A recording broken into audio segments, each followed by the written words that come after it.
Gulliver's Travels by Jonathan Swift. Book 2. A Voyage to Brobdingnag. Summary Analysis. Hello and welcome to the discourse. After returning from Lilliput and Belfuscu, Gulliver spends 2 months with his family.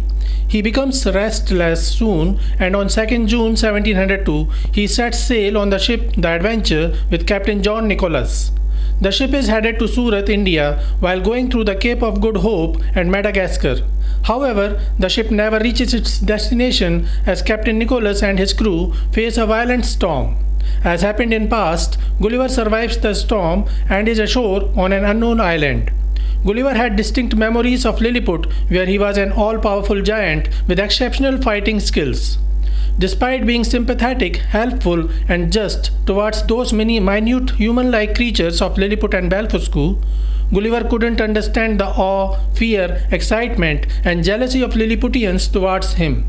But this was going to change pretty soon, as he is on another unknown island to explore. Jonathan Swift again uses this setup to satirize and criticize the English government and society in general, and suggests that perspective extends beyond size to opinion. Each society can have different opinions about the same subject, though they follow the same pattern. The main point of contention in Book 2 is gunpowder, which represents power. However, Swift satirizes the newly acquired power of gunpowder and suggests that the negative effects of gunpowder would rather outweigh the positive ones in his society. Characters of A Voyage to Brobdingnag. The Brobdingnagians are the inhabitants of the new island that Lemuel Gulliver reaches after a violent storm. Gulliver is caught by the farmer, who is a common citizen of Brobdingnag. He keeps Gulliver as his pet vermin and starts exhibiting him while making money through him. Gulliver is obedient toward the farmer and calls him his master. Glumdalclitch is the daughter of the farmer, who likes Gulliver as a pet and takes care of him. The farmer's other child is a toddler who threatens Gulliver as he plays with him. The Brobdingnagian queen purchases Gulliver from the farmer and grows very fond of him. She takes proper care of Gulliver. The Brobdingnagian king is surprised by knowing that this little vermin can talk sense and starts discussing matters of governance with Gulliver while examining the ways and systems of humans in their world. The Brobdingnagian prince is amused by Gulliver and considers him a cute little vermin. The dwarf is a clown to cheer the Brobdingnagian queen, who becomes jealous of Gulliver because the queen grows more fond of Gulliver than the dwarf, who used to be queen's favorite before Gulliver's arrival. Summary of A Voyage to Brobdingnag. The Adventure is a stronger ship, but when it reaches somewhere north of Madagascar, an enormous storm damages it. The crew disembark the ship on a lifeboat in search of a shore. As they reach the shore, they separate to look for fresh water. A huge monster attacks the crew and they run away on the boat while leaving Gulliver stranded on the island. Gulliver runs deeper into the island to save himself, but soon he realizes that he is caught in greater danger as he sees giant grass and humongous corn around him. Gulliver further observes a group of monsters carrying giant scythes in their hands as they work in the field. Gulliver is terrified as he remembers his days in Lilliput. He realizes how the Lilliputians might have felt when he arrived there. He was the only giant in that land of miniatures, but here he is surrounded by a whole crowd of monsters. He realizes that there is no absolute truth. Nothing is great or little otherwise than by comparison. Everything is dependent on the comparison, that is perspective. While working in the field, a reaper almost steps on Gulliver and he cries out loud to save himself. Another reaper notices that sound and picks up Gulliver in his hand. The reaper curiously examines Gulliver and then gently puts him in his pocket and takes him to show to his master, the farmer. The farmer is surprised by seeing this vermin that produces some strange sounds. Gulliver is afraid and he offers all his gold to them to save his life, as these giants can easily crush him. But the giants don't recognize the worth of gold and return it to him. These monsters converse in some strange language that Gulliver cannot understand. The farmer wraps Gulliver in his handkerchief and takes him to his home.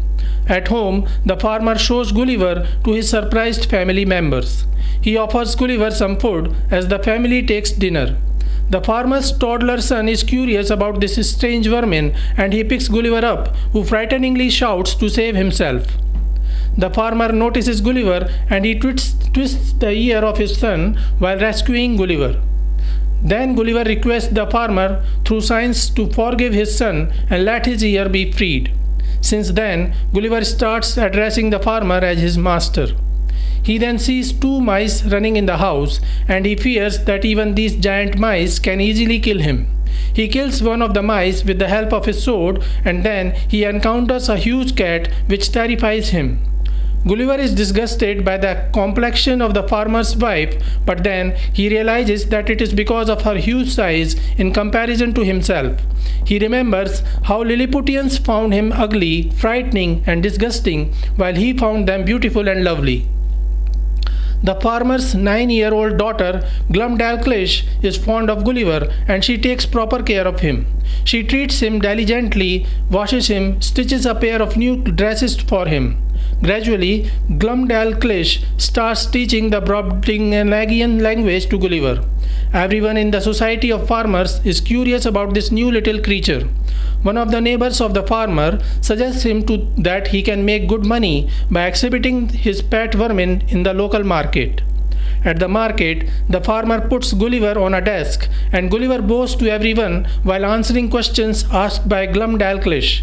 Then he shows a game of his sword. A boy from the crowd throws a hazelnut at Gulliver, but he dodges the hazelnut and survives. The boy is then beaten by others. The show proves to be a financial success and the farmer decides to take Gulliver to different places for exhibition on a countrywide tour. The farmer decides to stage 10 shows in every big city. While the farmer makes good money on his tour, Gulliver suffers because of travel, lack of food, and too much workload as he has to perform 10 times every day. On his last performance, the Brobdingnagian queen observes Gulliver and gets excited by him. She decides to buy this new kind of vermin for her pleasure. The farmer thinks that Gulliver has turned too weak and thin and may die pretty soon, and thus he sells Gulliver to the queen. Gulliver requests the farmer and the queen to let Glumdalclitch be with him, and the farmer agrees to it. As the farmer leaves, Gulliver tells the queen how the farmer kept him under the burden of overwork and hopes that the queen will take good care of him. The queen is impressed by Gulliver's fine talks and sensibility. She shows him to the Brobdingnagian king. At first, the king doubts that Gulliver is a piece of clockwork, but soon realizes that Gulliver is a living sane creature that can use logic.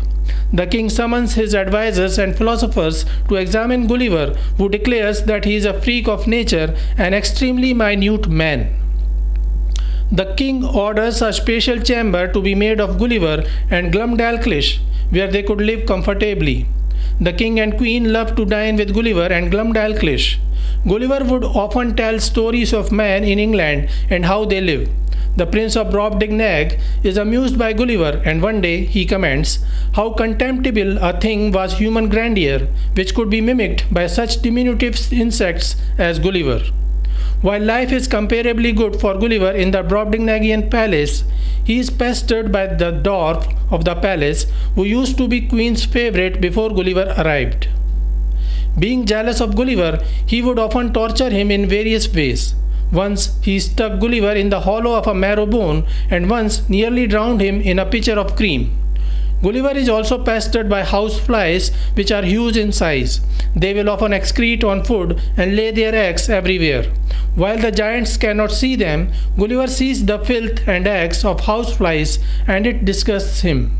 He is also afraid of giant wasps, who once attacked him with their stingers. Gulliver managed to remove the stinger from him and kept it as a memory. Gulliver observes that the country of Brobdingnag is situated on a rocky peninsula, and based on his memories of where he lost his ship and crew members, he guesses that Brobdingnag must be situated somewhere between Japan and North America. Glumdalclitch is still the best caretaker of Gulliver, who would often take Gulliver on countryside expeditions in a specially made box for Gulliver. On one such expedition, Gulliver notices some beggars. He sees lice crawling on their body that they couldn't see themselves.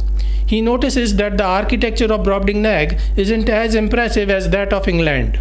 The dwarf continues to create troubles for Gulliver, which increase because of Gulliver's size. One day, the dwarf shook off an apple tree so forcibly that many apples fell on Gulliver, who nearly drowned and died under the apples, but somehow managed to survive. In another instance, Gulliver was nearly crushed by a falling hail. Even dogs tried to take a bite of Gulliver, and giant birds would often try to gulp him away. The maids of the queen are very careful towards Gulliver, and they treat him like a baby. They will often get naked and urinate in front of him and play with him while keeping him on their naked bodies. Gulliver is disgusted by the strong, magnified order of their bodies. He could observe the uneven skin of their bodies, and their breasts too appear to be ugly to him because of the enormity of the flaws of their skin. One day, the pet monkey of the queen mistakes Gulliver to be a baby monkey and takes him to the top of a tree, forcibly feeding him her milk. The soldiers then captured the monkey and killed it. While each of these accidents was lethal for Gulliver, who gets shocked to his core every time, Glumdalclitch, the queen, and the king find these accidents laughable. This further frustrates Gulliver, who starts finding ways to return back to his world of normal size. Gulliver continues to entertain the queen and weaves a purse for her out of her own hair. He also produces a normal-sized mouth organ to play music and entertain the court. The king would often inquire him about the ways of governance in England. As Gulliver delivers more information about life and governance in England, the king gets impressed by his explanations, and one day he picks Gulliver in his hands and comments, while appreciating Gulliver, "You have made a most admirable panegyric upon your country. You have clearly proved that ignorance, idleness, and vice qualify a legislator, that laws are best applied by those whose interests and abilities lie in perverting, confounding, and eluding them." The king comments that the king's priests, military officers, judges, and senators in England are chosen without merit. As Gulliver doesn't like such criticism, he starts not to answer king's questions, to which the king comments that it appears as if the Englishmen are the most pernicious race of little odious vermin. Gulliver doesn't mind such criticism, as he feels that the king's seclusion and ignorance of the rest of the world has left him narrow-minded and prejudiced in ways that Europeans are wholly exempt from. Gulliver tells the king about the invention of gunpowder and how it has made Englishmen very powerful. However, the king is disgusted about such a thing and calls it an inhuman idea that he cannot appreciate. Gulliver then tells the king about the science of politics and the importance of keeping secrets, but the king ridicules it too and says that secrets should be kept from anyone but a country's enemies, and confine the knowledge of governing to common sense and reason, to justice and lenity. Gulliver notices that Brobdingnagians excel in morality, history, poetry, and mathematics, but they apply mathematics only to those things that will be useful for their lives and never indulge themselves in abstraction. The legal system of Brobdingnag is also fairly simple, and the laws is interpreted by everyone in the same manner. The Brobdingnagian army is not professional, but it is very disciplined and is comprised of ordinary tradesmen, farmers, and grocers led by aristocrats. However, Brobdingnag never faced an invasion. The army is there to keep peace and avoid civil wars. Gulliver faces many accidents during his 2-year stay in Brobdingnag, and then he faces another accident. One day, Glumdalclitch and the queen decide to take Gulliver to the beach.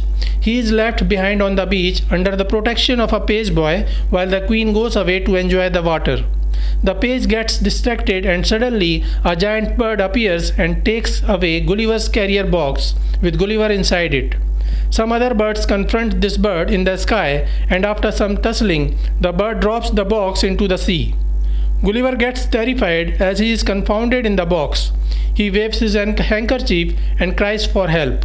After some time, he is picked up from the sea, and then he observes that he has been saved by the crew of an English ship. Gulliver is shocked at seeing so many pygmies, as he has been accustomed to seeing the giants of Brobdingnag. He explains his ordeal to the ship captain and informs him how he was picked by a giant bird, but nobody believes him. Gulliver then shows them the artifacts of Brobdingnag that he collected and the mouse skin trouser that Glumdalclitch sewed for him. The captain now believes him and suggests that he should write up his adventures for all to read. Finally, he reaches back to London and meets his family. His wife requests him to give up his fancy of sea travel and stay at home forever. However, Gulliver soon leaves home to the sea once more. So this is it for today. We will continue to discuss the history of English literature. Please stay connected with the discourse. Thanks and regards.